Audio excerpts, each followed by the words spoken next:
بسم اللہ الرحمن الرحیم۔ اللہ تعالیٰ نے حضرت آدم علیہ السلام کو کیوں پیدا کیا؟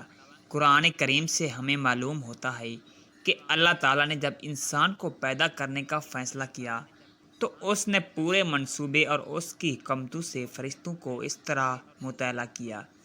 اور یاد کرو جب تمہارے پروردگار نے فرشتوں سے کہا کہ میں زمین میں ایک خلیفہ بنانے والا ہوں، انہوں نے کہا کیا تو اس خلیفے کو مقررہ کرے گا جو اس میں فساد مچائے اور خون ریزی کرے، اور ہم تو تیری حمد کے ساتھ تیری تسبیح کرتے ہیں اور تیری پاکی بیان کرتے ہیں۔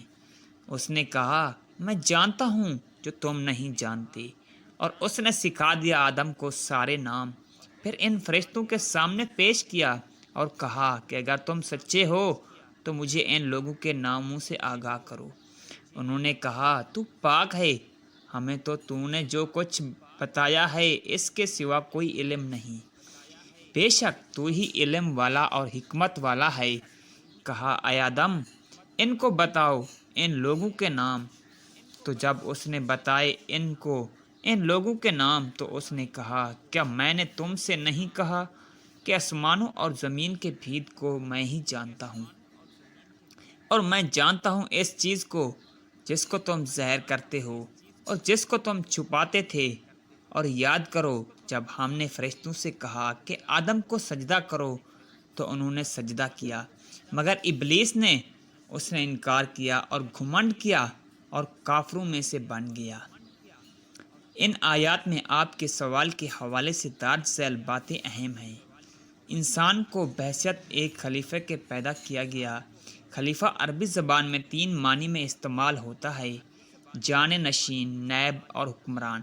یہاں پہلے 2 معنوں کا کوئی قرینہ نہیں پایا جاتا، یعنی کسی پیشرو کا ذکر نہیں کہ اس کا جان نشین مانا جائے اور کوئی اصل مذاکر نہیں جس کے نائب کا بیان مانا جائے۔ یہاں صرف حکمران اور بادشاہ کا مفہوم ہی موضوع میں، جیسا کہ حضرت داؤد جو فلسطین کے حکمران تھے، ان کے متعلق اللہ تعالیٰ نے ارشاد فرمایا اے داؤد ہم نے تم کو زمین میں خلیفہ حکمران بنایا، تو لوگوں کے درمیان حق و عدل کے ساتھ فیصلہ کرو اور خواہش کی پیروی نہ کرنا کہ وہ تمہیں اللہ کی راہ سے ہٹا دے۔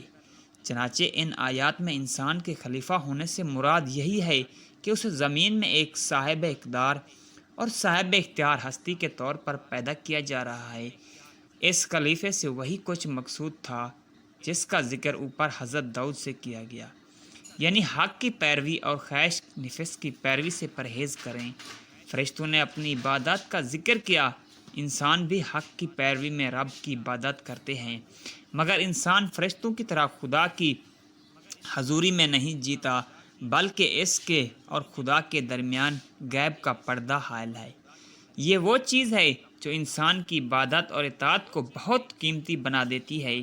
انسان کے پاس ہمیشہ یہ اختیار رہتا ہے کہ وہ خدا کی نافرمانی کرے اور خواہش نفس کی پیروی کرے، مگر جب غیب میں رہتے ہوئے وہ ایسا کرنے سے بچتا ہے تو یقیناً اس کی عبادت اور اطاعت کو ایک امتیاز حاصل ہو جاتا ہے جو فرشتوں کی عبادت کو حاصل نہیں ہو سکتا۔